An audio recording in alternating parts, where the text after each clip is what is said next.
최근 LG 가문의 맞사위자 블루런 벤처스 BRV 대표인 윤관이 고 신해철의 부인으로 알려진 윤원희 씨에게 수십억 원의 경제적 지원을 했다는 의혹이 제기되면서 큰 논란을 불러일으키고 있습니다.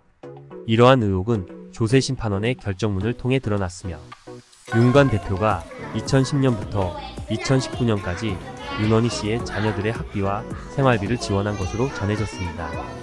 특히 자녀들이 다니고 있는 제주도 소재국제학교의 고액 학비를 윤관 대표가 지원한 사실이 밝혀지며 이 의혹은 더욱 확산되었습니다. 이 사건은 윤원희 씨가 신해철의 부인으로 대중에게 알려져 있다는 점에서 특히 충격적입니다. 윤원희 씨가 지난 10월 12일 방송된 JTBC 뉴스룸 초대석에 출연해 고인이 된 남편 신해철을 향한 그리움을 전하며 팬들에게 감사 인사를 전했던 만큼 이번 논란은 많은 이들에게 충격을 주고 있습니다. 당시 방송에서 윤원희 씨는 남편 신해철의 10주기를 맞아 팬들의 지속적인 사랑과 지지에 감사를 표했고 신해철의 음악이 여전히 사람들에게 위로와 기쁨을 주고 있다고 말했습니다. 특히 그녀는 남편의 대표곡 그대에게가 다양한 곳에서 사용되는 것을 보며 남편이 여전히 기억되고 있다는 점에 감동했다고 밝혔습니다. 또한 윤원희 씨는 AI 기술을 통해 신해철의 목소리를 복원하는 프로젝트에 대해서도 언급하며 남편이 남긴 저작권과 팬들과의 소중한 기억을 오래 간직하고 싶다는 뜻을 전했습니다.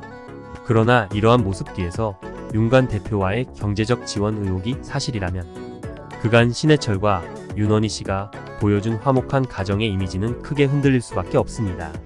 논란의 핵심은 윤관 대표가 약 10년에 걸쳐 윤원희 씨 자녀들의 제주도 소재국제학교 학비를 지원했다는 것입니다. 이 학교는 연간 학비가 3천만 원에서 5천만 원에 이르는 고가의 교육기관으로 알려져 있으며 윤관 대표가 지원한 총 학비는 약 10억 원에 이를 것으로 추정됩니다. 이는 단순한 경제적 지원을 넘어 두 사람의 관계에 대한 의문을 불러일으켰습니다. 특히 윤관 대표의 자녀들은 이 학교에 다닌 적이 없다는 사실이 밝혀지면서 그가 왜 윤원희 씨의 자녀들에게 학비를 지원했는지에 대한 의문이 증폭되었습니다. 많은 사람들이 이 같은 지원이 단순한 친구나 지인 관계에서 이루어질 수 없는 금액이라고 판단하며 윤관 대표와 윤원희 씨 사이에 일반적인 관계 이상의 깊은 인연이 있을 수 있다는 의혹을 제기하고 있습니다. 그러나 윤원희 씨 측은 현재까지 이에 대한 공식적인 입장을 밝히지 않고 있어 사건의 진위 여부는 여전히 불확실한 상태입니다. 또한 윤관 대표가 윤원희 씨에게 분당에 위치한 고급 아파트를 무상으로 제공했다는 추가 의혹도 제기되었습니다. 윤관 대표는 자신이 소유한 법인을 통해 해당 아파트를 매입했고 2016년부터 윤원희 씨가 이 아파트에 거주한 것으로 알려졌습니다. 그러나 최근에는 윤원희 씨가 이 아파트에 거주하지 않는다는 점이 확인되면서 이 지원이 일시적인 것이었는지 아니면 장기적인 거주 지원이었는지에 대한 논란도 일고 있습니다. 윤관 대표는 이와 관련해 국세청으로부터 소득세 추징을 받았으나 이에 불복하여 소송을 제기했습니다. 하지만 2022년 12월 조세심판원에서 패소 판결을 받았으며 이후 1심 법원에서도 같은 결론이 내려졌습니다.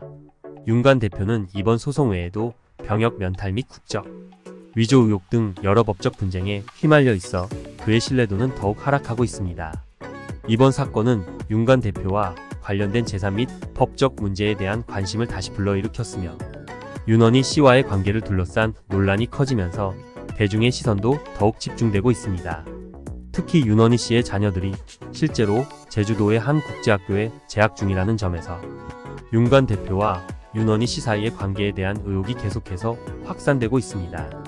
이 의혹이 사실로 드러날 경우 윤원희 씨가 신해철과 결혼 생활을 하던 중 외도를 했다는 추측으로까지 이어질 수 있습니다. 이는 윤관 대표가 윤원희 씨에게 지속적으로 경제적 지원을 했다는 점과 맞물려 큰 파장을 일으킬 가능성이 큽니다. 신해철과 윤원희 씨는 2002년에 결혼해 1남 1녀를 두고 있었습니다. 대중에게도 화목한 가정으로 알려져 있던 이 부부는 2014년 신해철이 의료사고로 사망하면서 갑작스러운 이별을 맞이했습니다. 당시 신해철은 장협착증 수술을 받다가 저산소 허혈성 뇌손상으로 사망했으며 그를 수술했던 의사는 징역 1년형과 의사 면허 취소 처분을 받았습니다.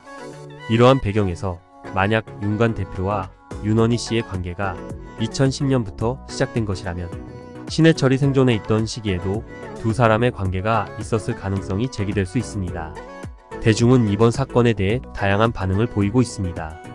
일부 사람들은 사실이 아니길 바란다며 고 신해철이 하늘에서 편히 쉴 수 있기를 바라는 의견을 내놓고 있으며, 다른 사람들은 남편이 그렇게 사랑꾼이었는데 왜 이런 일이 벌어졌냐며 실망감을 나타내기도 했습니다.